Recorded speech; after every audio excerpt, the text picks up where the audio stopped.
Welcome to the It Crowd podcast, where technology leaders converge with the boardroom elite. In this digital hub, the pulse of cybersecurity, mobility, managed services, and networking comes alive.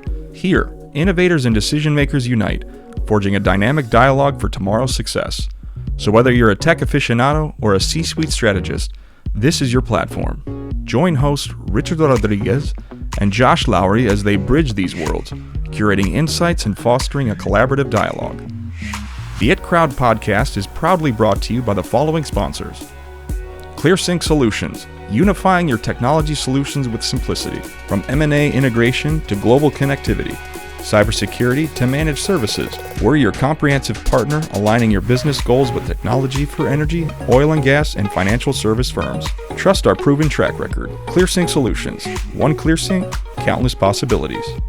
eCentire, the authority in managed detection and response, protects the critical data and applications of our customers from the known and unknown cyber threats by providing exposure management, managed detection and response, as well as incident response services designed to build your organization's cyber resilience and prevent business disruptions. By combining open XDR platform technology, 24/7 threat hunting, and proven security operation leadership, eCentire's award-winning MDR services and team of experts help organizations anticipate, withstand, and recover from cyber attacks. Evolve IP. Evolve IP is the only provider that can start with a single remote hybrid workforce solution and grow the account into a multi-solution contract. Evolve IP delivers integrated work anywhere technologies that enable IT departments to do more with less by getting them out of the PC, BBX, and VPN business. By leveraging our underlying providers, Microsoft, Cisco, VMware, and Citrix, Evolve IP offers services in 4 categories: Microsoft Teams direct routing, virtual desktop, virtual servers, disaster recovery, backup as a service, and O365 Azure, contract centers, customer experience, leveraging data as a service, and any CCaaS provider without a VPN or corporate-owned PC. Put us up against any standalone Microsoft Teams, Cisco WebEx, VDI-Data as a Service, VCAS, or CCaaS vendor. You'll find that Evolve IP offers the best support, fully optimized solutions, and the ability to consistently grow the account so you can make more money. Welcome to the It Crowd podcast. My name is Josh Lowrey. We are coming to you live from the Upright Digital Studio in Urban Office in the Heights in Houston. I am joined, as usual, with a co-host extraordinaire, Mr. Richard Rodriguez. How are you, sir? Good, Josh. How are you? I'm doing great. There's a lot of people to thank on these early intros. It's getting a little bit tougher when I have to look at the camera and remember who I'm introducing and telling everybody welcome. That's my least favorite part of these podcasts, but I think I nailed it today, or at least it was good enough. You got it done well. Yeah. How are you? I'm doing great. It's been a little bit of a break for us. It's been a summer. Yeah. How was your summer? Oh, Richard, I had a phenomenal summer. That's a whole podcast in itself. It is a whole podcast. I got distracted I was talking a couple years ago when I went another great place, but this year we went to the south of France and had a great time with my wife for a couple weeks and just lived it up. And now I want to be south of Frenchian for the rest of my life. Apparently it's very expensive to go there, so I can't go there for too long, but we had a great time. So how was yours? It was good. Saw a lot of friends, family. But yeah, summer's definitely coming to a close. College football's kicking off. Yes, it is. And yeah, I'm ready for it. And we're ready for our new season. You took me to Fenway Park, and we saw Foo Fighters on the field at Fenway, which was actually a pretty big highlight of my summer. That was amazing. It was a great time. Yes. And that setting, yeah, just perfect. Sun was setting, Dave Grohl, we were 15 rows back. Yeah. Pretty amazing. Thank you. That was a great time. Well, speaking of great times, you found us a great guest today. And real quick, before we talk about this great guest, let's talk about how great we are for a second. This podcast is booming. Did you hear about it all summer long from people? I have a lot of questions. It was one of the first things you told me when we started it, that I would be surprised at how many people would be like, oh, I heard this, or tell me about this podcast, and those kinds of things. And it definitely took off over the summer. It did. I think you had some updated numbers you were sharing. Well, we are. We're in over 80 countries now, which is great. There's 40 states. I can't believe we're not in all 50 yet. We need to get our 50 states here, but 85 U.S. markets, which puts you in about 100 cities overall. The growth is phenomenal. The downloads are increasing. I think we're up 1,000% in the last 6 months, and that's not just like from one download to two. I mean, you're getting hundreds and then thousands and then 2,000s per episode. So it's absolutely booming right now. So the partners that we have, whether it be the World Oil Partnership or some of our other friends that are pushing it out, have really been phenomenal. So we're just incredibly popular. That's all I'm letting you know. And on that note, speaking of incredibly popular, you guys are in for it today. We have got a great guest. It is somebody that Richard found, and when he sent me he's like, Josh, get ready for our next guest, and we have to do a little prep work on this. It's Greg Scheinman, who is the founder and CEO of the Midlife Male. Welcome, Greg. How are you? It's great to be here. I want to hang with you guys. I want to go to the south of France. I want to go to the Foo Fighters. Yes. I want to do all that. All this stuff sounds really good. Well, I did some research on you, and I think we fit into many of your 6 Fs. We'll talk about that in a minute. But I think we're your ideal customer, client, friend, etc. It certainly sounds like it. I mean, I've known Richard for a while, so I know that. I mean, we've bumped into each other at concerts, we've talked. So we're in the right room. So let's go. Well, your most recent podcast guest was Troy Aikman. Correct. I'm from Dallas. I love Troy Aikman. Who doesn't? Well, right? I'm sure there's a couple Buffalo Bills fans that don't like him, and perhaps Philly fans. The Pittsburgh, the Steelers fans don't like him. I absolutely love the guy. That seemed, as soon as I heard that and watched that whole your YouTube, or I guess it's a Spotify channel, YouTube channel, great interview. What a stud. Thank you. Yeah, you did an awesome job. Tell us about that. Thank you. Look, first and foremost, Troy's tremendous, personally and professionally, and thank you guys for having me here. And these things tell us about you. Start with Troy Aikman. But hey, we can't fall off the floor, right? It's like you start from there and go, okay, absolutely. But similarly to how we're here today having this conversation, that's how the Troy conversation happened. What people sometimes miss is that conversation was several years in the making. That was, a lot of what we can get into is out there really living your message. This kind of life by design, reframing midlife personally and professionally, which I have gone through, has resulted in developing different relationships that I never really thought were possible, or probable before. And you just start going and doing, and then we were introduced. I did some stuff with his 8 beer brand. Those guys reached out to me, and while I really don't, what's interesting enough, where I don't drink alcohol, if I do want to have a beer every once in a while, I want the best and healthiest beer possible. And we were like-minded in that regard. And then over the course of a couple of years, Troy and I developed a little bit of a relationship based around the 6 Fs and similar interests of family and fitness and finance and food and passion and fun.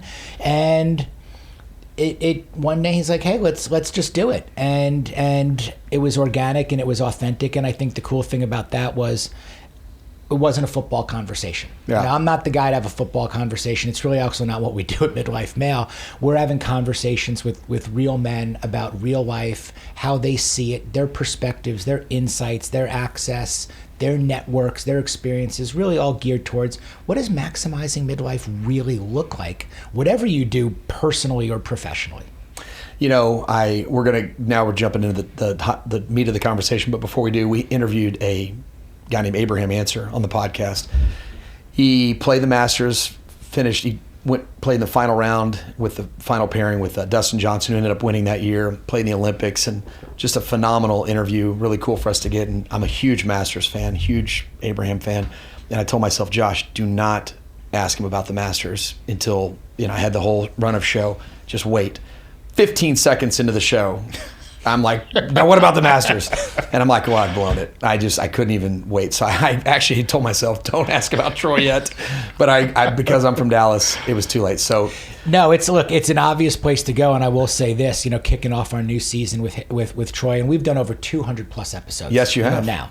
So you go back and you look, and one thing I'm really proud of is that these episodes, I believe, are evergreen, where you can go back and look at guys that I talked to several years ago, and it holds up. These are guys, by the way, that these experiences that they've had, the stories that they've been fortunate enough for them to share, they hold up. And now a lot of them are starting to come back around. As we've evolved also, to these check-ins. So how are you doing now, a couple of years later? What's going on? What things have changed in your life? We've got kids getting older. Yeah. We've got relationships changing, careers changing, all these things. But the fundamentals, the basics that we talk about a lot. So I didn't mean to cut you there, but you bring up a good point. So I actually did go back to your podcast to episode 1. And I wanted to hear, what did evolution from Troy Aikman in your most recent, I think it's 238 or something like that, or maybe 283, to episode 1. How are you evolving? And on episode 1, it was the Greg Scheinman podcast. And then around 33, you switched to the Midlife Male podcast. You rebranded it. So it was about a year into the podcast. What is the evolution of that? How did you get from 1 to 2? Yeah, I'll take you back even further. Where this really all started for me was around 47. For reference, I'm 51 right now.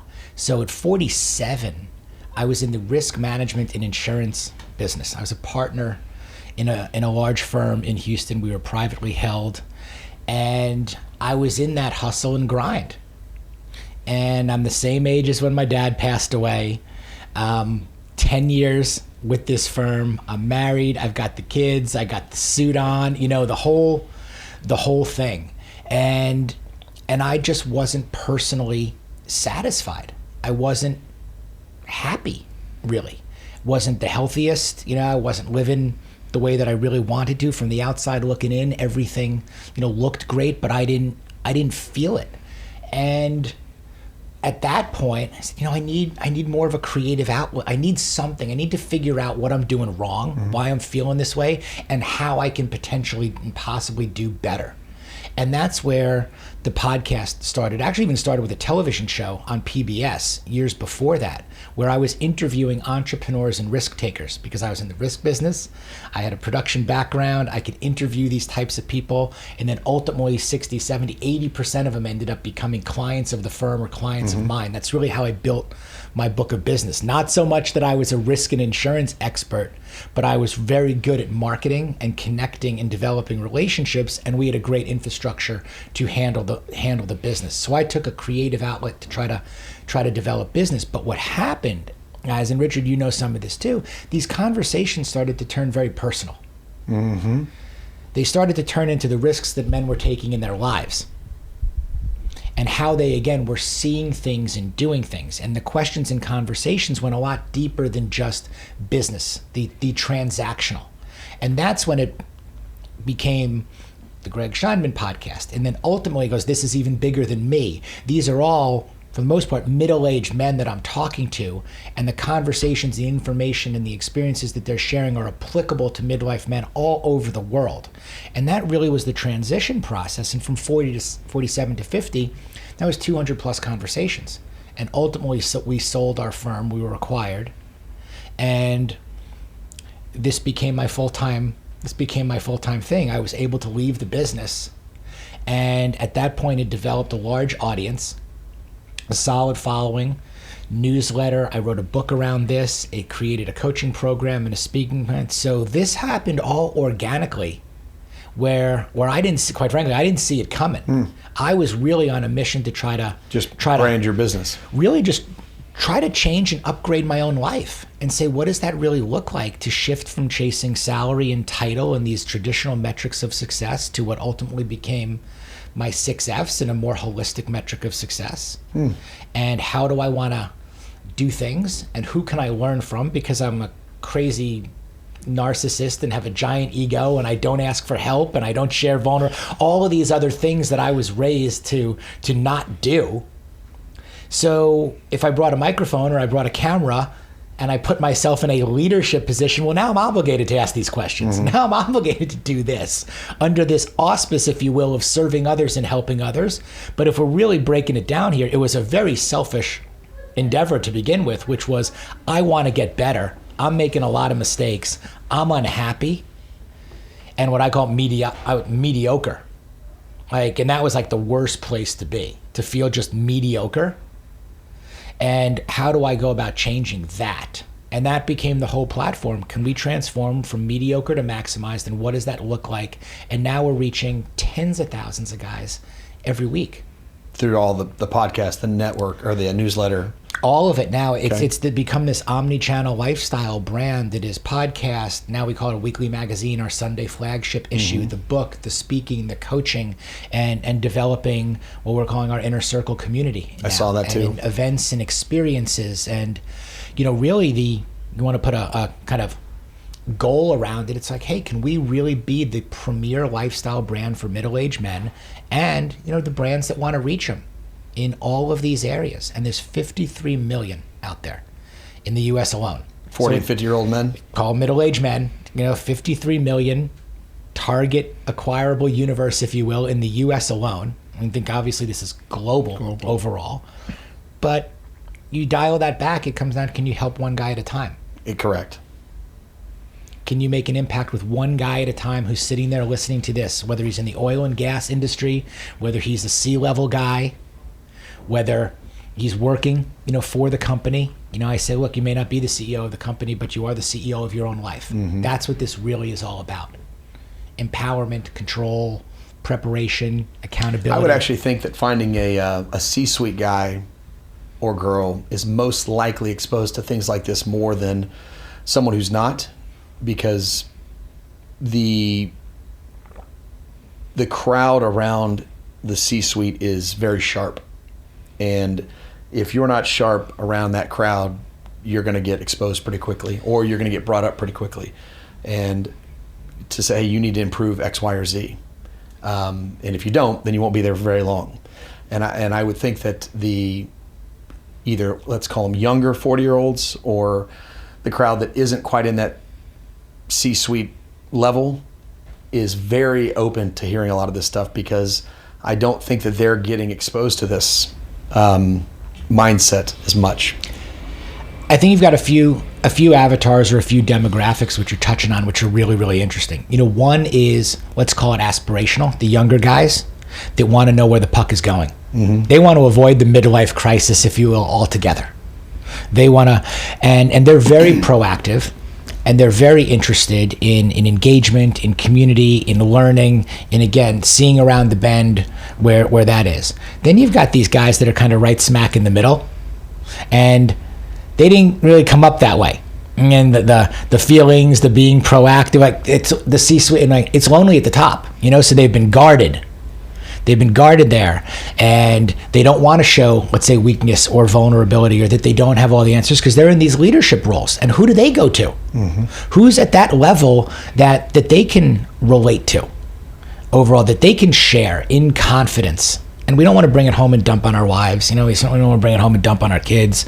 We don't want to be the partner again in the firm, like I didn't want to, and go into the partner meetings and show them that I'm unhappy, or a lack, maybe I'm not fully committed or all in, or my goals for life aren't aligned with the company's profit margin goals or stock price goals or KPIs and all this. And we're holding a lot. So who do we go to, and who do we talk to about all that? So you got those guys in the middle, and then you got the third one, which is another interesting one, which are the guys that have kind of come through it. And they've come out the other side and they go, now what? I've had this success. I've had the C-level job, got the stock options, I can cash some of them. I got all this, but what's next? What do I do? I don't really even know how to have fun anymore, or what kind of fun that I want to have, or who can join me on any of this stuff that's there, I need or rich around, friends. or whatever it might be. Or I've been playing golf or this or that, and drinking, socializing and networking a certain way, and now I don't even like to drink. Well, right now I want to reduce that or quit, and I want to swap late evenings and networking for earlier mornings and sweat working, if you will, and I don't know how to even get started on that.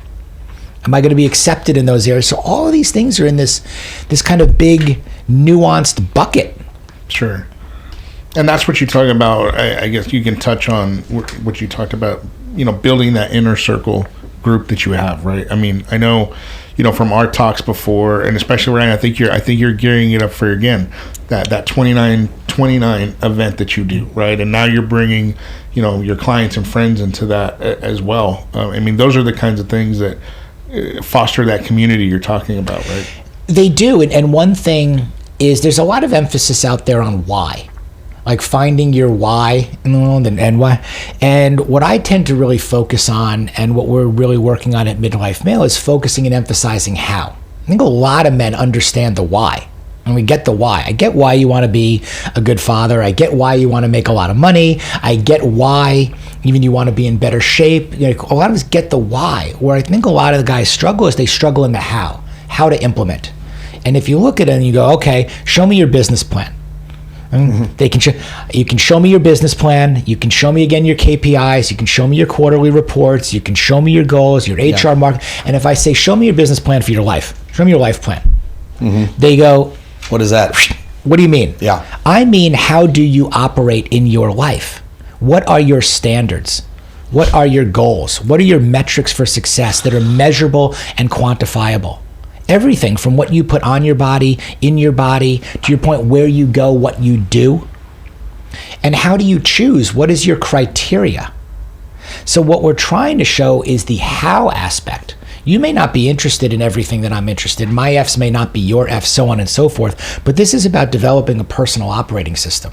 We call a maximized action plan, which is literally an acronym for MAP. If you don't know where you're going, you're never going to get there. And most guys are rudderless. They're rudderless. They're operating without a map. Most people In general. Right. Don't care what age, what stage you're at, what gender you're at. Sure. This is applicable. They don't even know where they are. They don't know where they're going. So if you don't know where you're going, you're never going to get there. Correct. Knowing what's important is what's most important. Richard knows these rules. We've gone over this. You know, we talk about 5 rules. Knowing what's important is what's most important. For me, that's family, fitness, finance, food, fashion, fun. Those are my 6 F's. That's my metric for success. That's the pie chart, however you want to divide it up in there. Number 2, if you don't know where you're going, you're never going to get there. You've got to have a map. You've got to have a destination. It's an idea, and then you can reverse engineer back to how you're going to get there. Annually, quarterly, monthly, weekly, right down to the daily positive action steps that you take. I love this. 3, aggregate, curate, and eliminate. You talked about it before, which is there's so much. I don't know if you can. Sorry, sometimes I'll drop in an F-bomb, but we love. We live by the F-bomb. It's like there's so much fucking noise out there that one of the most challenging things to do is how do you aggregate from everything that's out there? The real key is curate it down to what works for you, and then be relentless to eliminate what does not, because time is the resource that we cannot make more of.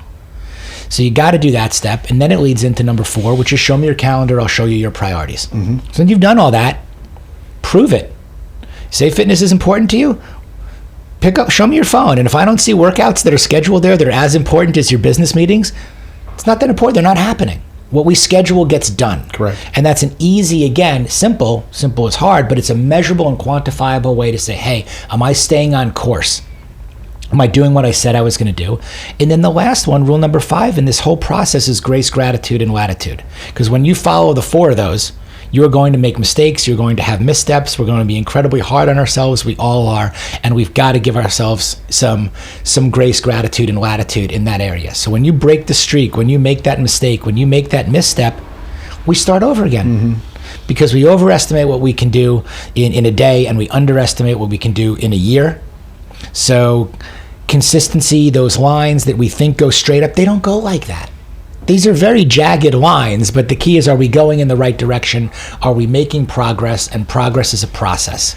So that's the work that I get to do now with all of these individuals, whether, again, it's through the podcast, through the magazine, through individual coaching, through speaking out there. We're getting into the how, and can we give you tangible, real action steps for you to be able to make better choices in your life. What is the reaction from people when you do what you just did, that last 5-minute monologue right there? And I mean that with monologue to make the wrong word, but when you say what you just said, I think you get 2 reactions. One of them is, fuck this guy, okay?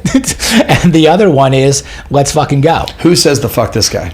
I think the guy that is jaded, I think the guy that is scared, the guy that has, not honestly looked in the mirror or doesn't want to honestly look in the mirror, that guy's typically in his mid-40s. And he's really saying that?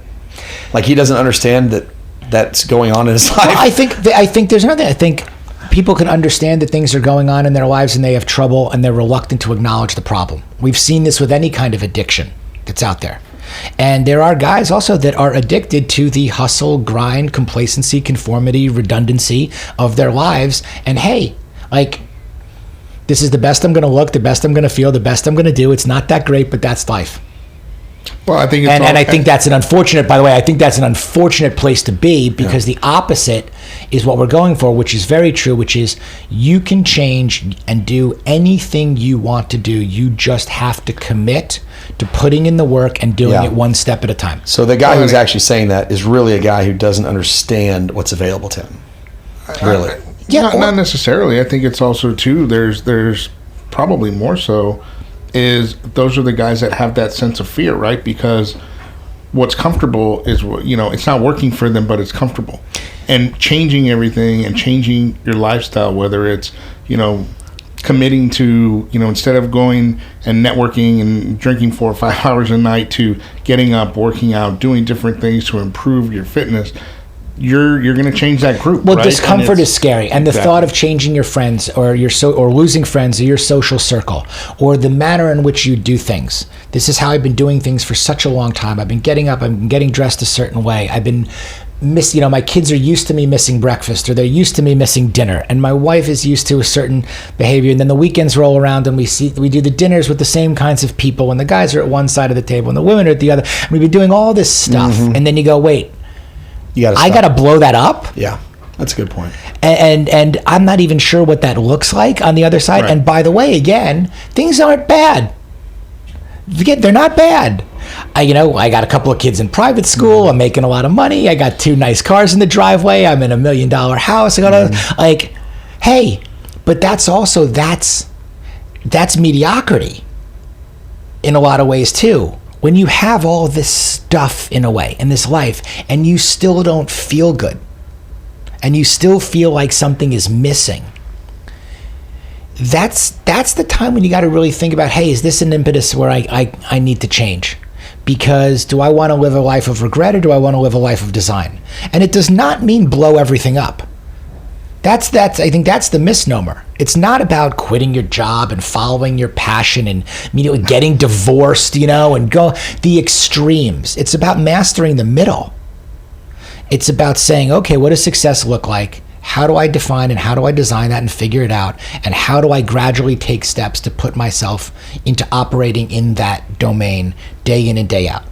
If I'm getting out of bed and ignoring my wife every morning because we've been married for 20 years, or should I actually give her a kiss in the morning and pay a little bit of attention before I leave? Do I have to be the first one in and the last one out every day? Or can I drive my kids to school? Or can I coach one of my kids' teams one season and then another one of my another? Or putting again a plan of action together that have standards and that have criteria. I'm not going to go from not working out every day. I haven't worked out in 6 years. Okay, should I go now work out 6 days in a row, every day? No, there are steps, baby steps. We talk about incremental improvements and progress being a process. I'm saying even you want to reduce your drinking, you don't have to go from having 2 drinks every day, which you've been having for the last 10 years, to 0. As we go just down this, this is just a laundry list. We can go on and on about these things, but this is really testing and retesting. So one of the things you touched on earlier was, aggregating, especially now. There's so much, call it personal tech out there, right? Whether it's measurement devices, AI into healthcare, those kinds of things. You're around this stuff all day and you talk to different experts. How would somebody, that's going on this journey, what advice do you have for them in aggregating through those things? Because there can be a lot of noise. Yeah, it's a great question. Now we're getting into your area, which I think is fantastic. Richard because has done a great job of getting us there. I would have talked on that crap not crap. I could go down that line for 2 hours. That's how much I love that, what you're talking about. Well, here's the thing. But that's it. That's the connection in the both. And I think that's really the beauty of what we're doing here. And I hope that individuals that are listening go, look, what we're talking about here is combining personal passion with professional expertise. When you can do that, now you've got something really, really magical. When the conversation can energize you, develop a relationship, develop rapport, find topics and interests and experiences that light us up, well then, by the way, the business side of things is easy. The business, whatever the widget is, and the technology side of things is easy. It's like sales leads operations. Operations doesn't lead sales. Like I'm selling the fuck out of the lemonade, and then I'm figuring out how many lemons I need to buy. I'm not stocking up on lemons and hoping I sell lemonade. No, it's the other way around. So with this tech, whether it's AI, whether it's, you're wearing a Whoop right now, whether I actually took mine off, and we'll get into it. So all these choices out there. The first thing I would say is, one, embrace curiosity. The big part of this process is embracing curiosity, saying, look, I may not know everything or have all the answers, but before I even make choices, I'm going to explore a little bit. And I'm going to trust my gut, and I'm going to use my intuition, and I'm going to look out there for people that I can emulate. Like, all I really do is I go, okay, so that guy's like 5'9", about 175 pounds, similar body style. I like the way he dresses. Okay, I can steal from that. I can borrow that. Okay, that guy's really, really sharp in technology. He's super, what's he wearing? What is he doing? What is he saying? And I can pull a little bit of that from there. I don't like rings. So for example, like I've tried the Oura Ring. I don't like it because I box a lot, and I use a lot of dumbbells and barbells. The rings don't. So an Oura Ring might be great for somebody that does something else, but it never worked for me. I like the Whoop. I wear the Whoop strap a lot. What I also found was that I started to pay way too much attention to the data that was telling me, and it was stressing me out. I know when I'm tired. Thank you. I know when there were days that I felt great and it was telling me I probably shouldn't train today. There are other days that I felt like crap and it was telling me, go out and conquer the world. You've got to also trust your gut and your intuition, and you can swing the pendulum too far in this. And one thing I come back to is simplicity, but utilization of AI, utilization of social media in a positive way. Utilization of podcasts, newsletters, books, the content that you take in. I just think you have to be very cognizant and very careful to always remember that the core of this is that you must produce more than you consume. If you're only consuming, you end up with paralysis by analysis. You end up with confusion. You end up with almost competition and conflict amongst all the different modalities and everything else. And the most important thing, like anything, is to pick a horse, pick a strategy and go. Because the reality is most of it will work from a relatable, credible, aspirational resource. It's going to work. Whether you want to make it, dumbbell dominant, or you want to make it this dominant, or you want to make it ring versus breadth, it's all going to work. What doesn't work is everything. Yeah, exactly. Exactly. Yeah. We talk about that all the time. They do everything, which means they do nothing. Yeah. Exactly. So I look also, I look for people first. I look for people that I think, again, are relatable, credible, and aspirational. I look towards what they're doing, what they're involved in. I like to know individuals behind brands and products and certain things wherever I can. That creates trust and stickiness.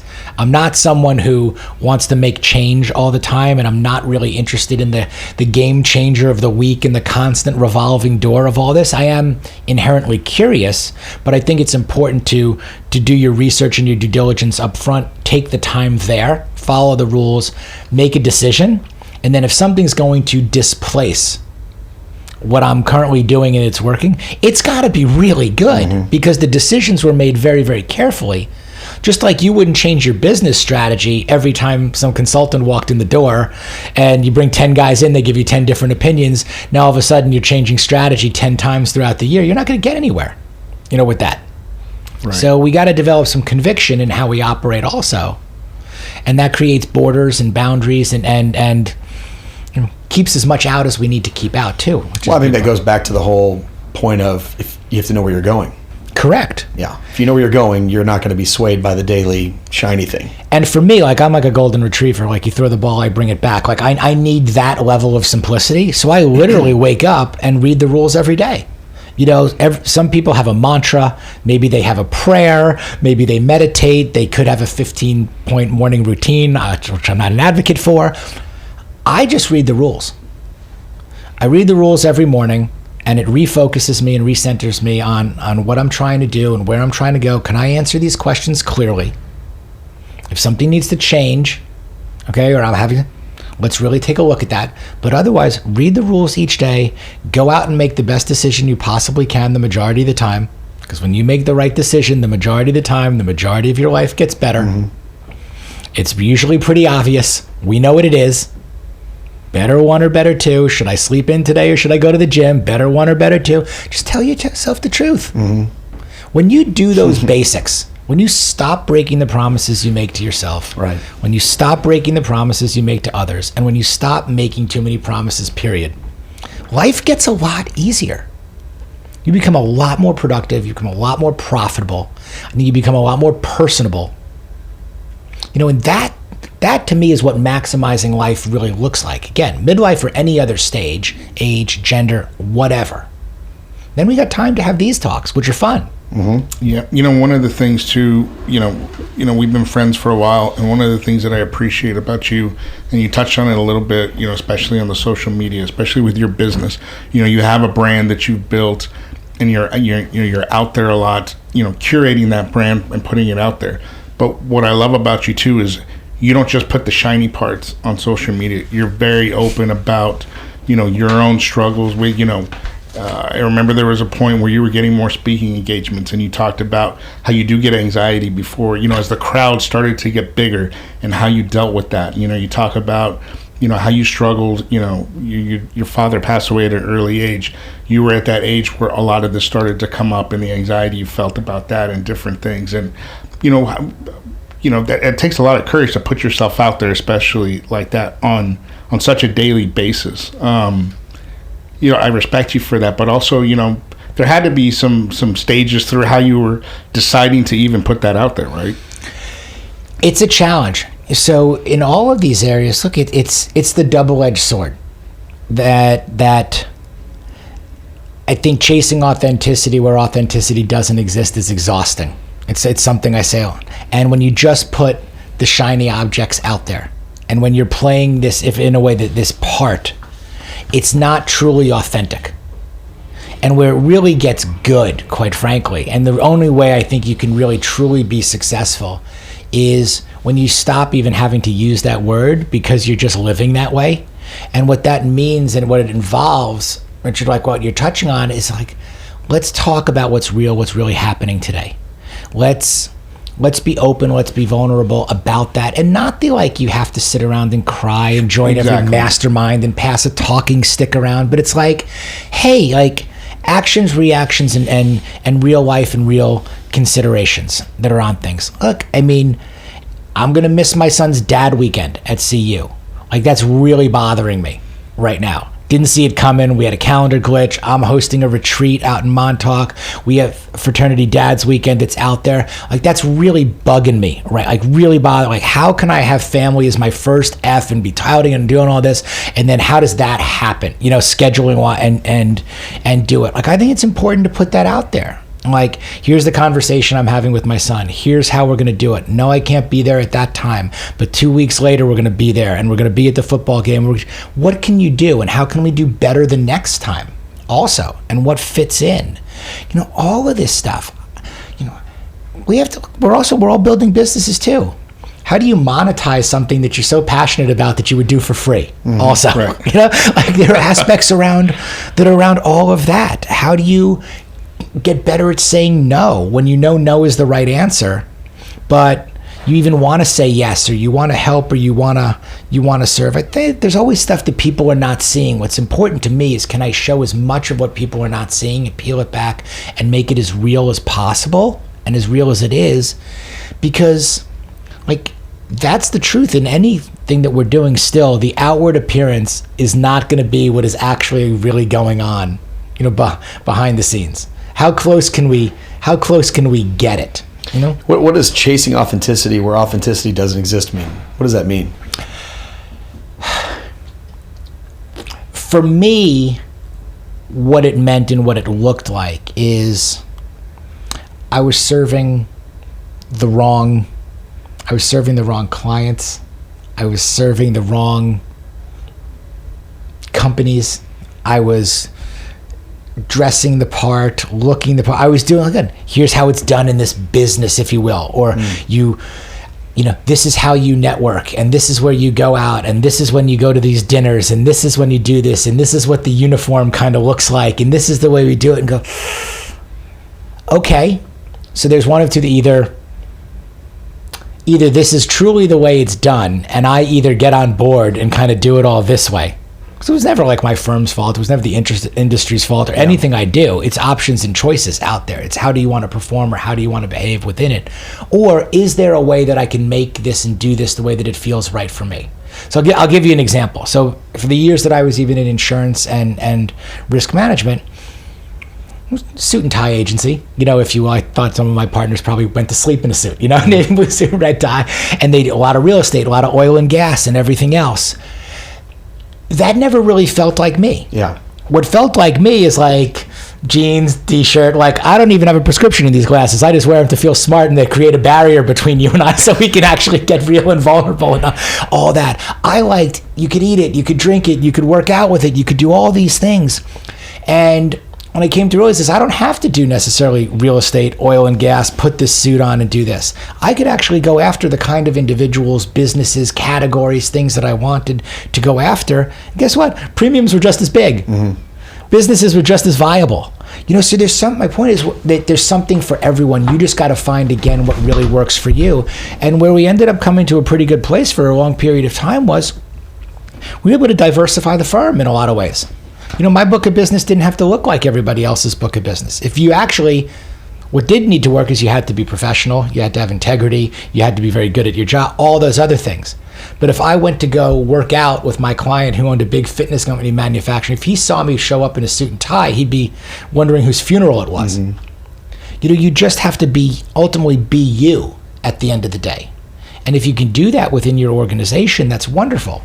If you're struggling to be able to do that within your organization, because a system, find an organization, right? Either look, a system has to be open to change in order for there to make change. So either the system's open to change and they allow you to change with it, or you might have to find a new system. Mm-hmm. Or again, there's that other delta we touched on before, where you don't necessarily have to quit your job to follow your passion. You have to invest in doing your job the very best you possibly can, because you might need that money, you may have that equity, you may have that situation, and then, see your job as the positive that allows you to follow some of these other passions in other areas that light you up. That was a mindset shift for me. Don't hate the job. Yeah. Don't be down in the job. Don't be down in the industry. Take a good hard look in the mirror, and it's all about you. Like I said, for a while, I got paid a lot of money to host a podcast and write a newsletter. Why? Because I didn't quit my job. Yeah. I held on to that equity. I served my clients as best I possibly can. And at the right time, that was when I was able to make the transition. But you bring in the gratitude to it. And I think a lot of people just get jaded. Yeah, right. They get jaded and they play the blame game, in there, and it's everybody else's fault, and the job isn't good, or I don't have the support I need, and I'm not getting all this, and I'm underappreciated and all this, and it's like, you know what? Just, you better own it. It's you. We have a quote and motivational kind of sheet within our company. Everyone's allowed to add to it, and it's pretty organized. I've kind of the last 12 years of entrepreneurship, I've added to it, and in there's a line that says, you can always find another job. And I show that to people, and they're like, what is this? What do you mean I can always find another job? And it's really a personal, learning moment that I had. And the line is that I don't have to be here. I can go anywhere I want. And then I put that in there for them to understand, you don't have to be here. If you're unhappy, you should go somewhere. And that's not me. That's not a threat to anybody. That's just an open line to say, look, my job as a business owner is to make sure that you, the person that works here, I can do everything I can do to make this place as great and as fulfilling as it possibly can be for you. But if you're not happy, you need to go somewhere. And you can always find another job. Don't think that you're trapped somewhere to where you're unhappy. And because you won't be any good for me and you won't be any good for yourself. And I think a lot of times people just get caught in I need this dollar, so I must stay here. And ultimately, you're no good for anybody, including yourself or me. I think it's a great point. I think it's all about choices. I think people underestimate the amount of choices that they actually Correct. have in their life. And I think that situation that you described is a choice. I also think that it's twofold. Let's be real about this too. There are some things that I love. And I've built businesses around certain things that I love, only to find, guess what? Business, it's hard. Okay, you can stop loving some of those. Like once you turn some of your passion, these things that you love, at the end of the day, it's work. Work is very, very hard. It's hard to be successful in whatever the industry or area is, no matter how much you love it. I could love talking about this stuff all day, every day. I can tell you it's also very hard to get up at 5 o'clock in the morning, go to an airport, get on a plane, do a tech check, do all these other things, build slide decks, everything else, get up there and speak, get back on a plane, try to still find time. No matter how much you love things, everything comes at a cost. And there's a question around how much you're willing to pay. Could have built a bigger book of business. Build a bigger book of business. Guess what? I'm spending more hours servicing that book of business, which might take me away from the breakfast that I want to be at with my kids, or maybe the coaching of the team, or a little bit of the time in the gym. Everything is about, again, how do we think about where does this fit in our overall operating system? Mm-hmm. And at different times of our lives. There's a time I had more energy and I was younger and my kids were different ages. That was the time to probably hammer down on the gas, go hard. You start to get at the different stages of your life. We're 1 year away from being empty nesters right now. I got a senior in high school as my youngest.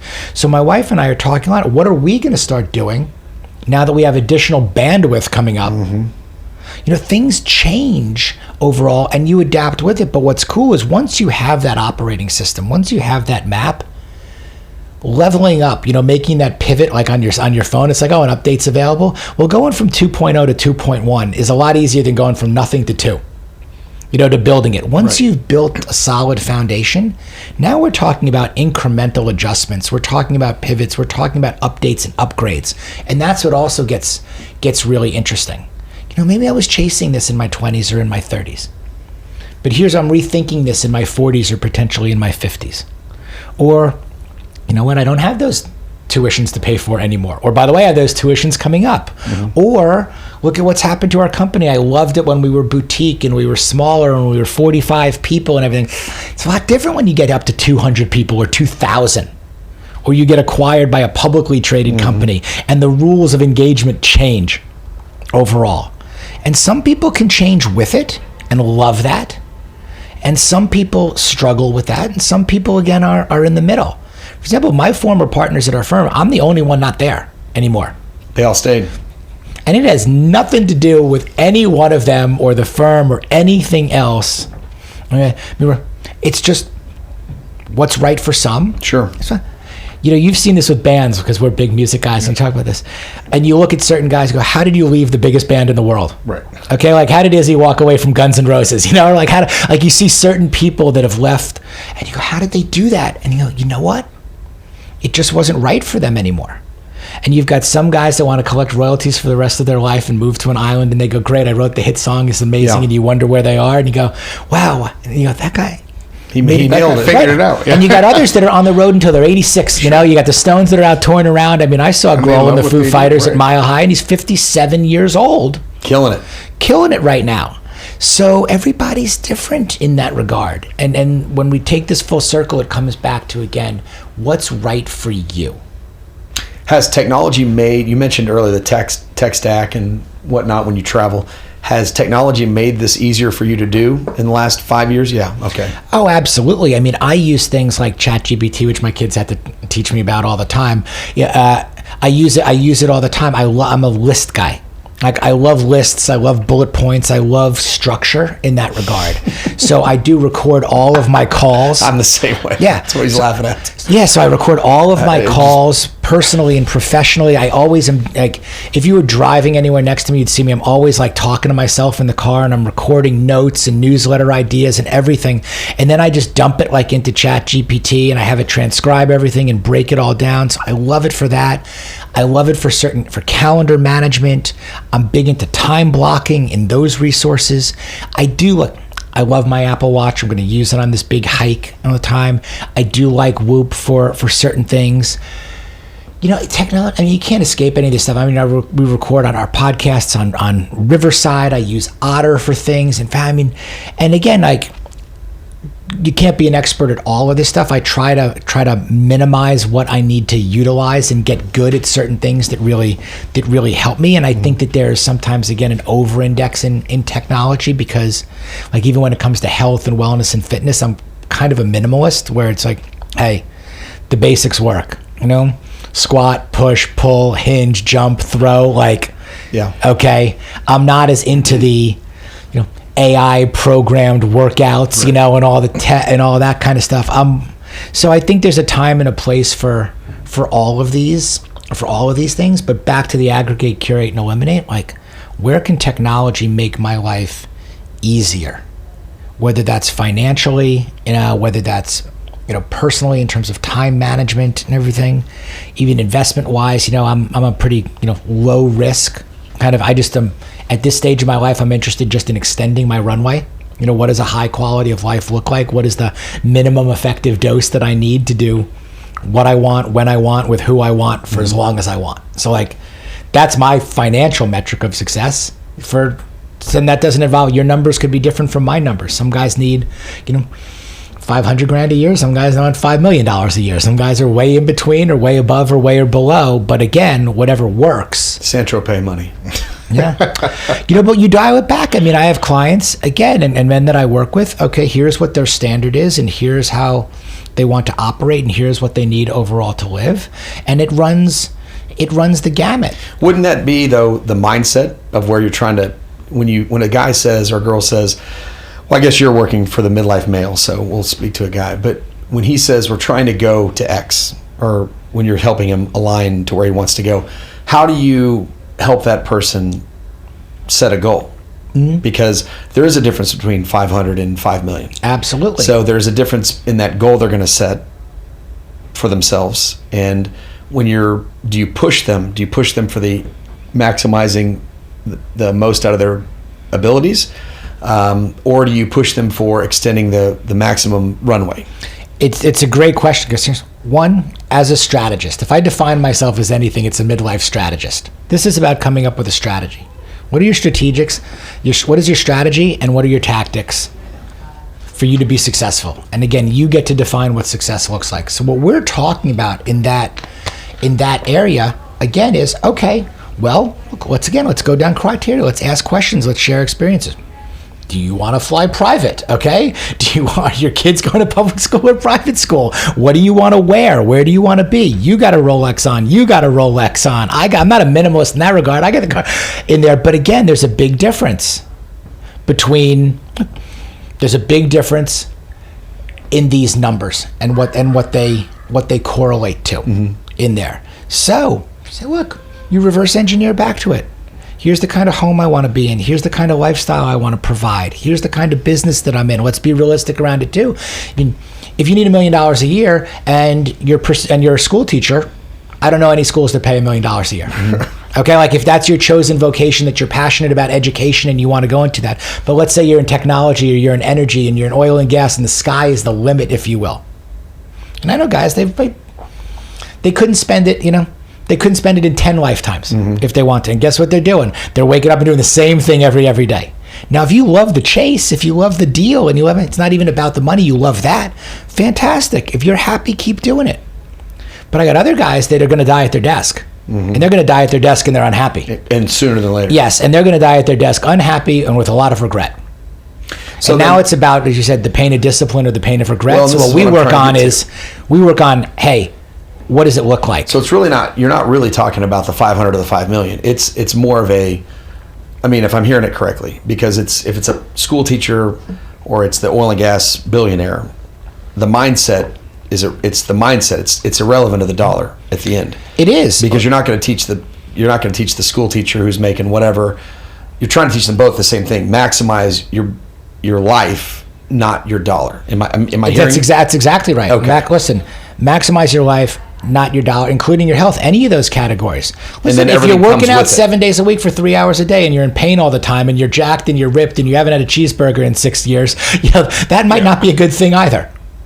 So it's all of these areas. It's harmony. It's total life wellness and what that looks like. I don't love the term balance because I think our lives are out of balance constantly all the time, but it's total life wellness and it's harmony. And if that means 500 for you, if that means 5 million for you, if that means 50 for you. Does it sound like I'm asking very pointed questions here? Because this is, does it sound like I've turned this into a personal counseling session? But by the way, this is what it is though. It is this. It's sharing the experiences, and can we bring it back and take it internal and say, okay, wait a minute, does that make me rethink some things? if I got a guy who makes like $20 million a year, like, and he's in New York and he's a giant hedge fund guy and he's an amazing human being. It's like, and he just wants to have lunch. He just wants to have time for lunch.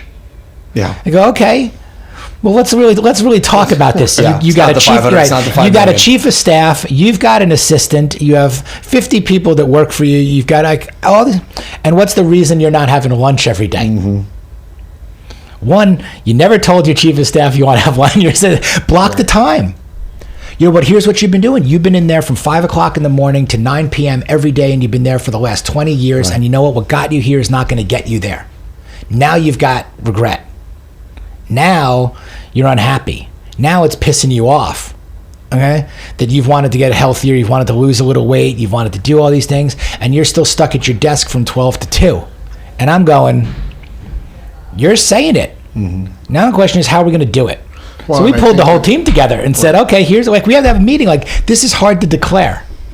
It's a little bit like a coming out party. It's like, okay, we're going to sit down. We're going to talk to your team. Help me. Right. Help me. Yeah. Here's the deal, okay? So we're going to block 12 to 2 every day. No more meetings. And you're going to put lunch on your calendar. And you can have it alone if you want to. You can set somebody to join you. Whatever it might be. But if that's important to you, if you're going to call that your standard in there, well, that's what it is. And your team has to be on board with that.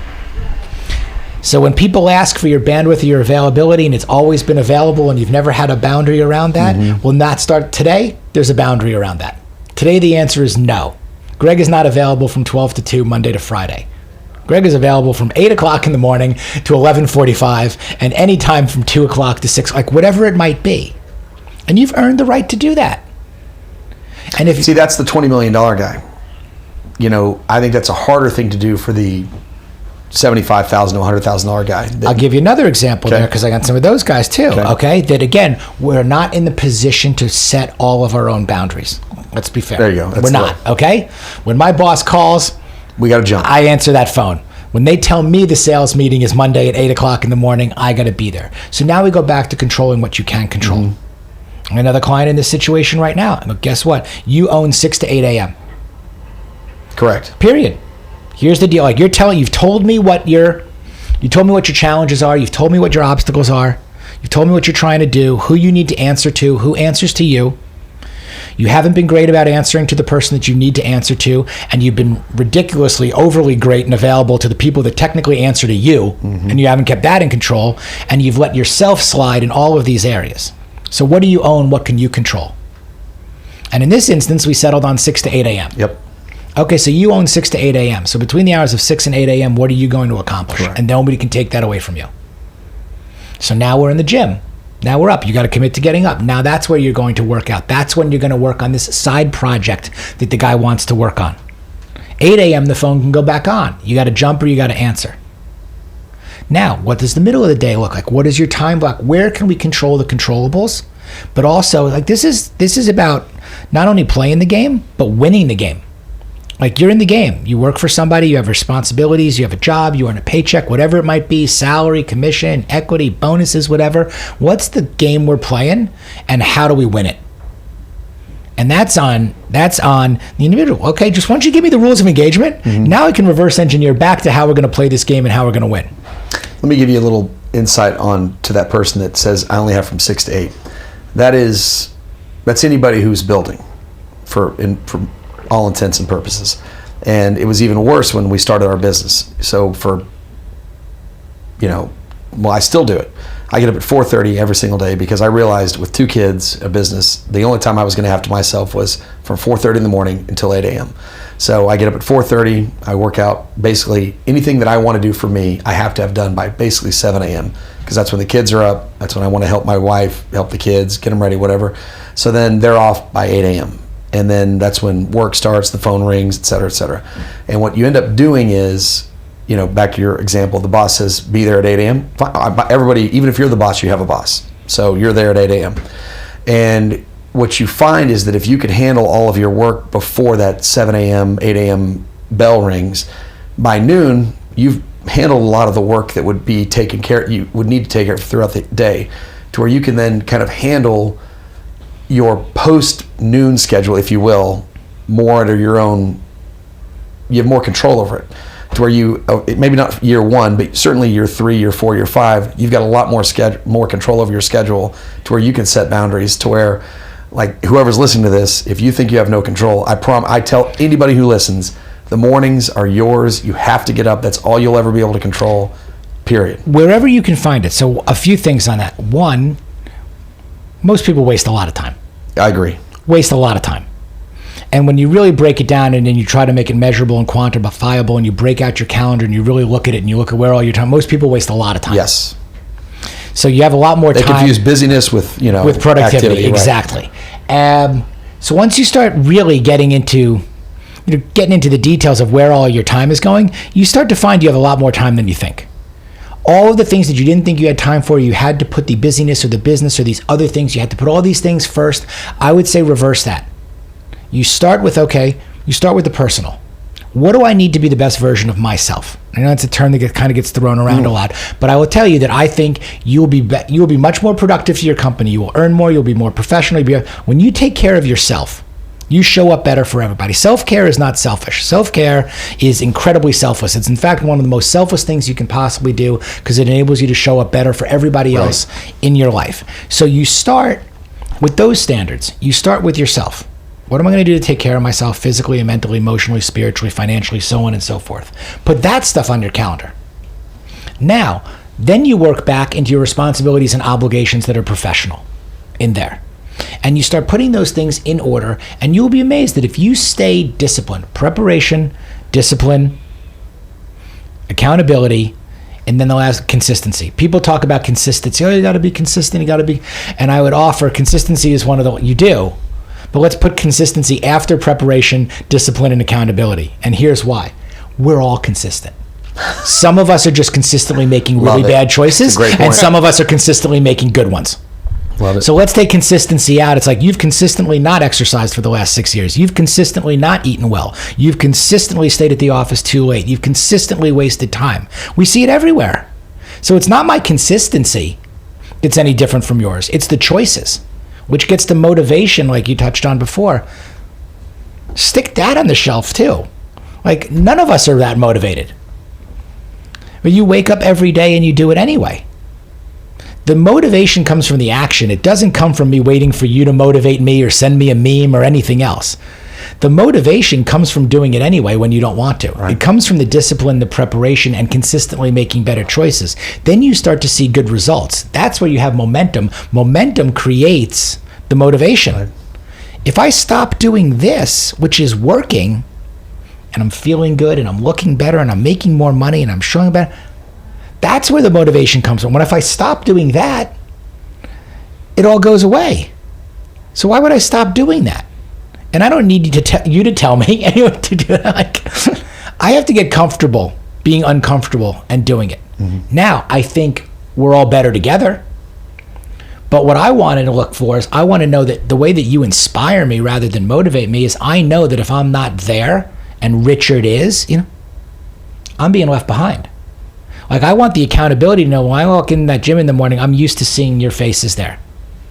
Even if we just do the little bro nod, or whatever, we don't even know each other. Like, I know, okay, that guy gets it, he's there. And if he can do it with 2 kids and running a business and making 7 figures, okay, and traveling, then you know what's my excuse?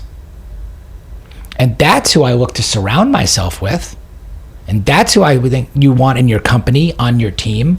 Not that we have to do the exact same thing, dress the same way, see the same clients, do other. But are we aligned? Are we aligned with how we operate? Again, morally, ethically, spiritually, physically, financially. Are we aligned in all of those areas? That's really powerful. I mean, Richard. You've blown Josh's mind away this Well, I mean, does this sound like our conversation we had on Friday? I mean, almost exactly. Almost exactly. This is the kind of stuff we talk about on. You're calling it your inner circle. Mm-hmm. But this is what we do with sales. I mean, this is whether it's an inner circle community of guys around the country that we work with remotely, and there's Zoom calls and events and experiences, or it's saying let's go right into your company. Like, let's pull your sales team together. Let's pull your admins together. This is all like, and let's talk about again. how to be the best versions of ourselves, Right. how to show up better for ourselves so that we can show up better for our companies, better for our industries, better for our families, and let's win together.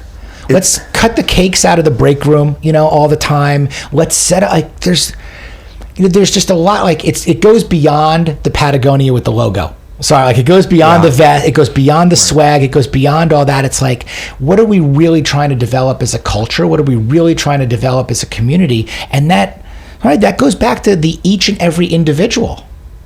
And if every individual is living their best way by design, and the company might be supporting them or helping them or talking about it, then collectively everybody's getting better. That's the iron sharpens iron aspect of it. What we typically see is we see like 80-20. We see like 20% of the producers generating 80+% of the revenue. And we see this year after year. You just bring up a really good point, actually, because when he says you blow my mind, to be honest with you, maybe it's my ego. I'm sitting there going, dude, I'm killing it. I'm on the right track. This is, really, that's what I'm thinking is like, everything you're saying, I'm doing. I'm a 4:30 guy. I work out. My mindset is right. I'm positive. Most of my friends would say that what you're talking about is what I live.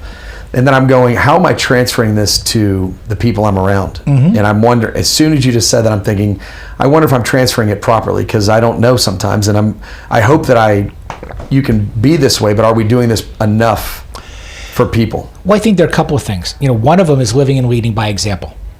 And your way of killing it doesn't necessarily have to be everybody else's way. You might be a 4:30 guy. Somebody else might be a 7:30 guy. Somebody might be a 12.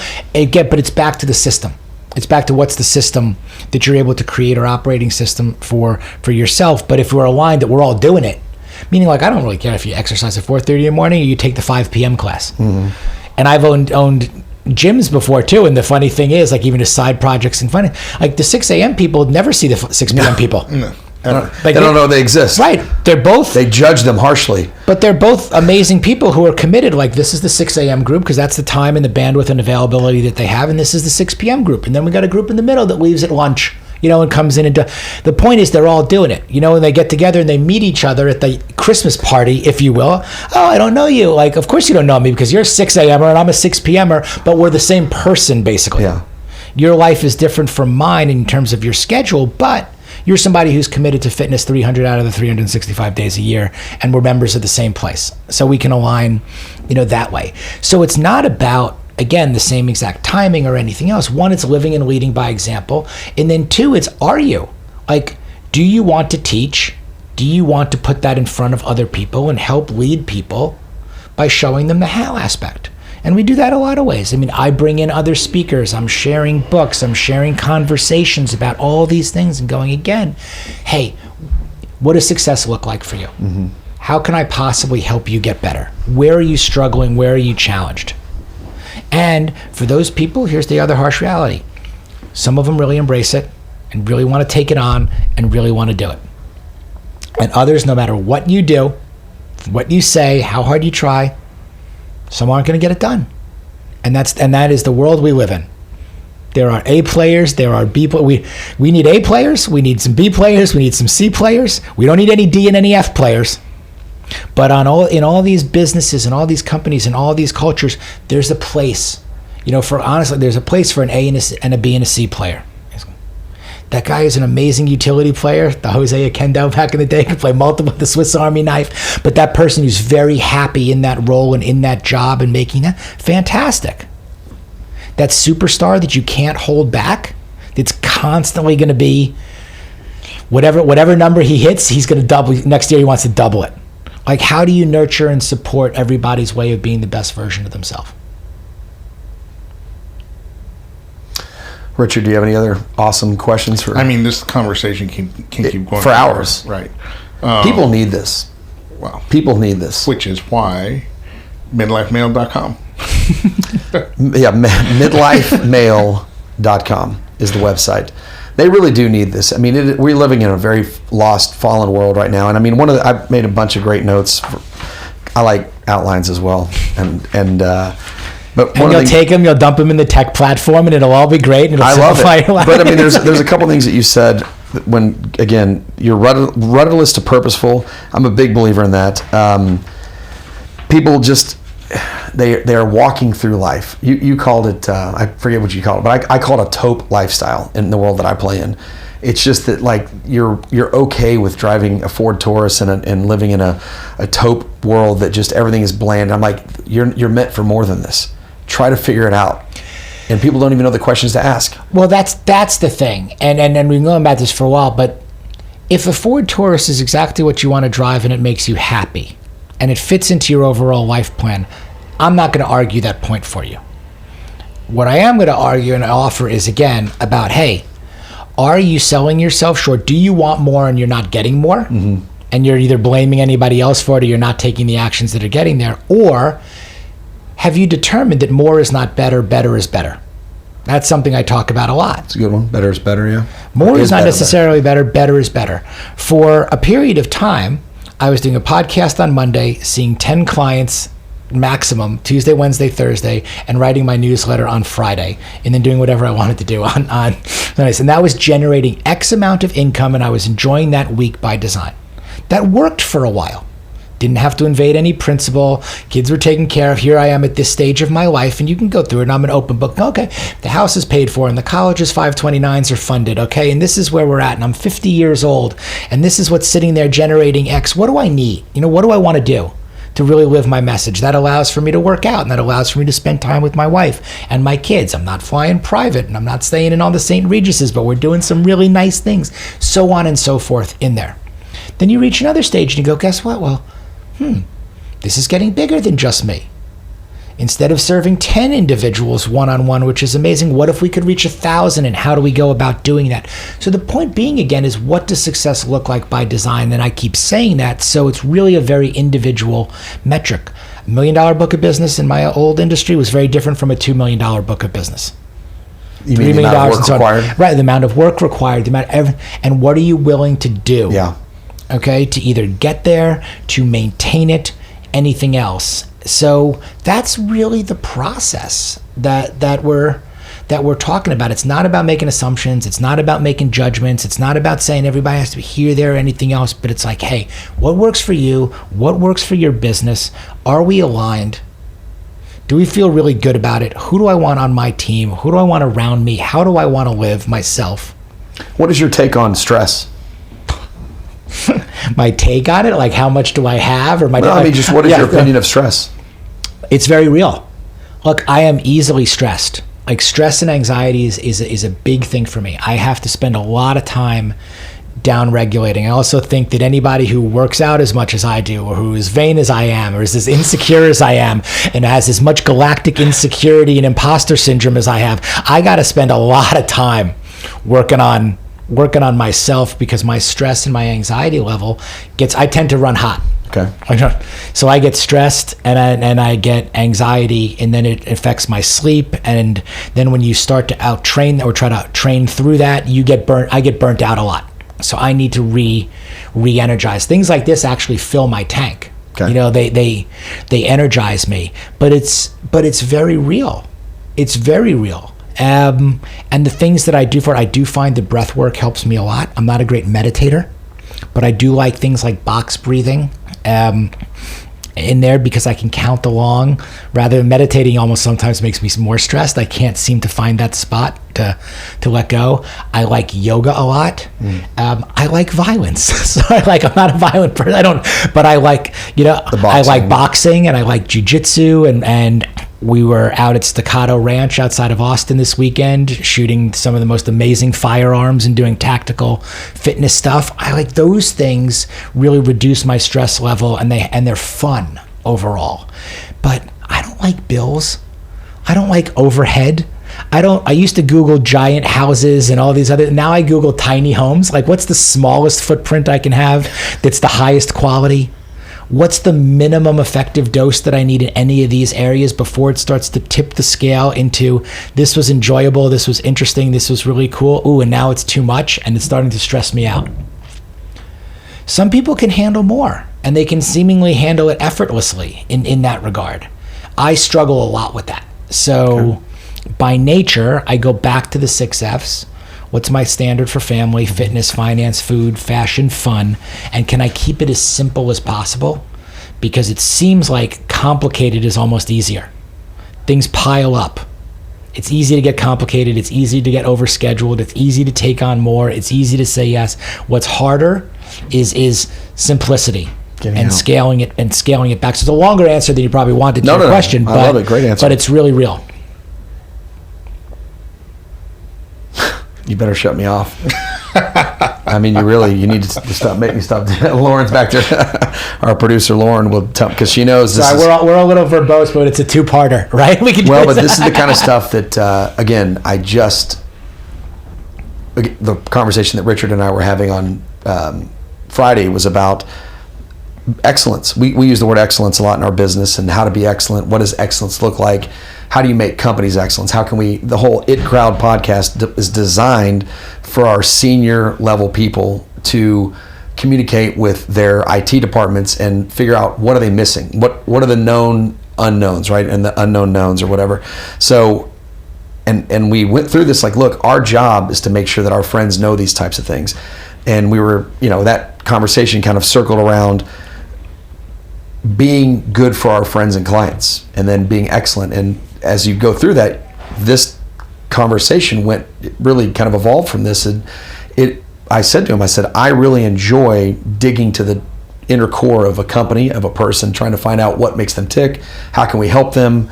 And you really find out that all companies is just people. They're just organizations run by people, and they're all the same. They're all looking for the exact same type of fundamental needs, whether it's, to be liked, to be loved, et cetera, et cetera. So when I hear this stuff, I'm just thinking, man, the world needs us so much, and how can we help as a company? Obviously, you're doing what you can do through a focused life and a focused business, not just a hobby, and I appreciate you doing this. So no, it's not that I want to stop talking about it, because you can go in depth, because they do need to hear about this, and this is a company need. And I hope that our platform gives you more visibility, because someone's going to hear this and be like, man, this really helped me out a lot. I know it will, because we get the phone calls. We get the calls. Yeah. Well, I appreciate it very much. This could be one individual, as we talked about, at a time, and I hope it makes a difference in a conversation. It could be on a corporate level. It could be on it's all, again, it's all on the table. And that's what I think where the magic is between all of us, is that we're all just trying to do better. We're all just trying to live happier. Right. We're all searching for whatever excellence looks like or means or feels like, for us. So I think that's being open to the possibilities and of what's available. So I just love being asked. Also, I love being included in that dialogue. And going, okay, well, yesterday it looked like this and tomorrow it looked like this, or can you do that? And go, like, let's talk about that. Let's see how that could possibly work. Richard, I hijacked your podcast today. No, I mean, this is exactly what I knew was going to happen, and it was a reason why I knew, Greg was going to be great for the podcast, but more so than anything, Greg was going to be great for our listeners, our friends, and keeping it going. Because, like you say, people have this outlook that the middle is messy, but it can also be magical too if you do it right. Absolutely. Look, we talked about this. How long ago did we go back and talk about, well, what should you be doing? What lights you up also? Well, maybe I should have a show, or maybe I should guest on more shows. And we've talked about for a long time about bringing in the personal again to the professional and go, what makes somebody want to do, I know we can keep talking about this, what makes somebody want to do business with somebody also? Am I rooting for that guy? Mm-hmm. Do I like that guy? Do I want to support that person? Regardless of whether we could make a deal or not make a deal, but it's like, wow, he went from here to here, and this is what he's dealing with, and this is what he's struggling with, but he's got a really good heart, and he's got a really good head, and he's on this entrepreneurial path, and this is what's going. You root for those people, and you want to help those people. Yeah. And that makes you feel better along the way, and you want to connect them to other people and say, hey, come talk here, or come visit with this, or come do that, or I know a guy named Richard, oh gosh, and these guys are doing this, and that, again, that is, I think, where, again, the motivation comes from, the inspiration comes from, because it is really, really hard to keep going. It's hard to keep going. It's hard to keep moving forward every day, no matter how great you're doing, living, feeling, everything. Business, personal, it is a constant kick in the gut. Like, you're going to have one every day about something. Right. Something is going to go wrong every day. That's where we're ending it. We could end it on a higher note, but that's the reality. I hope more goes right, but the truth is, it's, hey, like my mentor tells you, you're only as good as your worst day. Can you show up on those days still? Right. That's pretty cool. Well, listen, we're going to give you a shout out. We're going to send people to midlifemale.com. Greg Scheinman. Is there anything else you want us to send them to? Thank you guys so much. Look, I'm on LinkedIn. LinkedIn's a great place to hit the professional community. Okay. On Instagram at Greg Scheinman. I am not hard to find. If you subscribe to our weekly flagship newsletter magazine, that's every Sunday, and you can do that at midlifemale.com. And I try to respond to every inquiry I get. It's me. So like when you send that email or that DM or whatever, it's me. So I try to get back to everybody that reaches out. And the latest podcast episode with Troy Aikman is exceptional. You have to become a Dallas Cowboy fan to listen to it. So I highly recommend you convert and download it. Go Cowboys. Richard, great job. Good to see you back, buddy. Good job. Really good job. And Cowboys or me specifically on this podcast? That's always a given. We knew that was going to happen. Co-host extraordinaire. But yes. So thank you, Greg, for coming. Absolutely. Really my pleasure. Thank you for having me, both of you guys. Thanks. Thank you for your time, buddy. And on that note, subscribe to all of our different channels. Look us up on the It Crowd podcast. Richard Rodriguez, Josh Lowrey, thank you very much for having us. The It Crowd podcast is proudly brought to you by the following sponsors.